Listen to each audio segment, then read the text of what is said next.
लेकिन वही नीतीश और लालू का यह समझौता नींद उड़ा देगा। मैं संक्षेप में बताऊंगा, चूंकि समय कम है, आप दर्शकों को 11 बजे विस्तार से इस पर चर्चा करूंगा। इन्हीं सारी सवालों को हम लोग 11 बजे भी चर्चा करेंगे और विस्तार पूर्वक करेंगे। नीतीश और लालू ने अंदर ही अंदर सारी साठगांठ तैयार कर ली और बयानबाजियां चल रही थी, लोग गुमराह हो रहे थे। नीतीश और लालू का एकदम पक्का हो चुका है गठबंधन, सिर्फ समय का इंतजार है, ऐलान सिर्फ करना बाकी है, बाकी सारी प्रक्रियाएं पूरी हो चुकी है।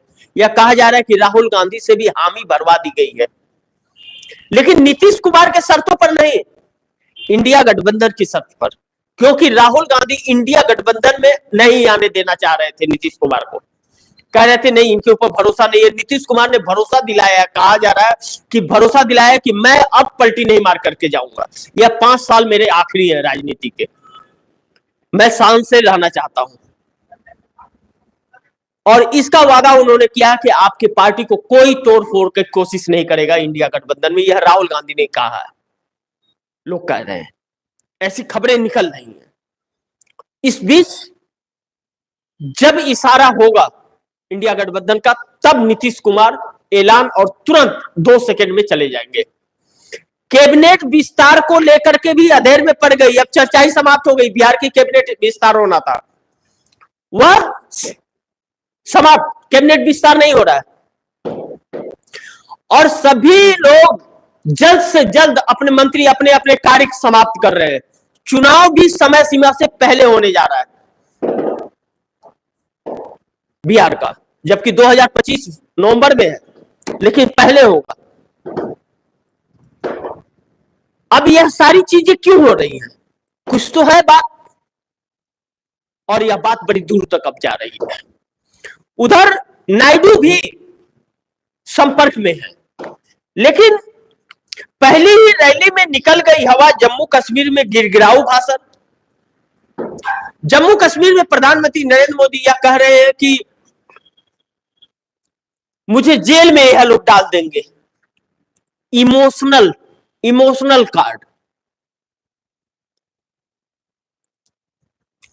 और कहां पे है भारतीय जनता पार्टी के जनाधार? भारतीय जनता पार्टी का जनाधार वैष्णो देवी वाले इलाके में,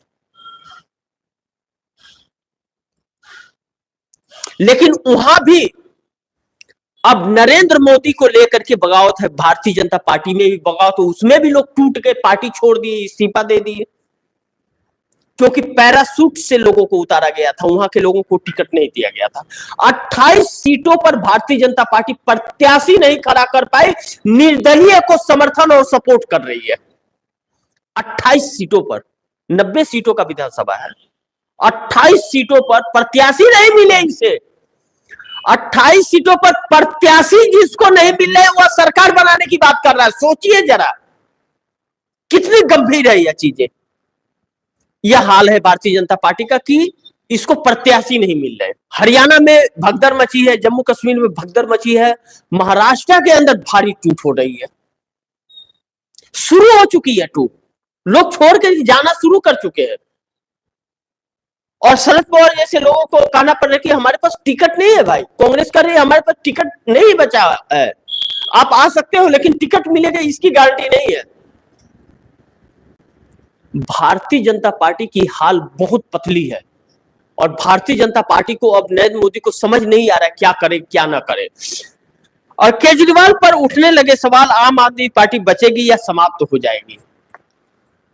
अरविंद केजरीवाल की रिहाई और सभी सीटों पर चुनाव लड़ने का ऐलान उनका अब हर किसी को खटक रहा है, शक के दायरे में आ गए कि आखिर जब कांग्रेस ने पहल की कि कांग्रेस के साथ मिलकर चुनाव लड़िए, आप इंडिया गठबंधन के हिस्सा थे तो क्यों नहीं लड़ रहे, क्यों अकेले लड़ रहे हैं?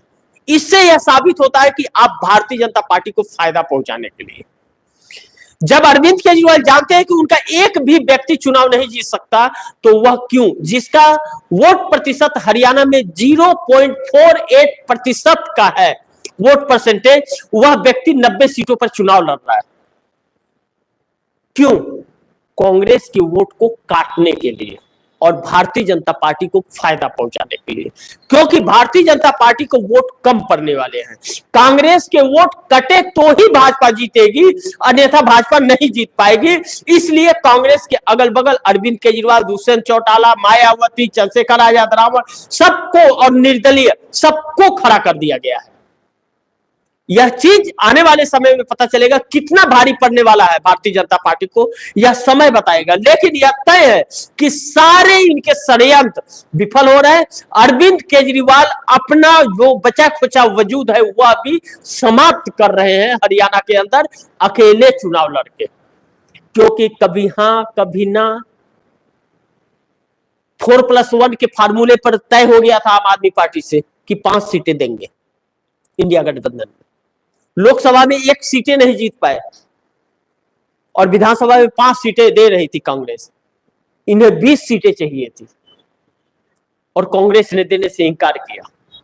यह मान गए 5 सीटों पर, और जैसे ही अरविंद केजरीवाल अब छूटे, सुबह छूटने वाले हैं, तो शाम को मैसेज किया जा रहा है कि नहीं, हम अकेले चुनाव लड़ेंगे, और 20 लोगों की सूची जारी कर दी जाती है। फिर दूसरी लिस्ट जारी होती है, फिर तीसरी लिस्ट जारी होती है। पूरे 90 सीटों पर पूरा प्रोग्राम बना करके बैठ जाती है आम आदमी पार्टी। यह देश और हरियाणा देख रहा है। ऐसा किसी ने नहीं सोचा था कि अरविंद केजरीवाल जेल में रहने के बाद भी इस तरह का समझौता करेंगे। हेमंत सोरेन भी जेल गए थे, हेमंत सोरेन ने समझौता नहीं किया। संजय राउत गए थे, उद्धव ठाकरे शिवसेना, उन्होंने भी समझौता नहीं किया। कब तक जेल में डालोगे? कानून अभी भी जिंदा है इस देश में, और कब तक मोदी रहेंगे? उसी कानून के तहत मोदी का भी नंबर आएगा। मोदी दूध के धुले नहीं है। अडानी की जांच होगी तो भी मोदी से जुड़ेगी, और माधवीपुरी भूज जो सेबी की चीफ है उनकी भी जांच होगी तो मोदी से जुड़ेगी।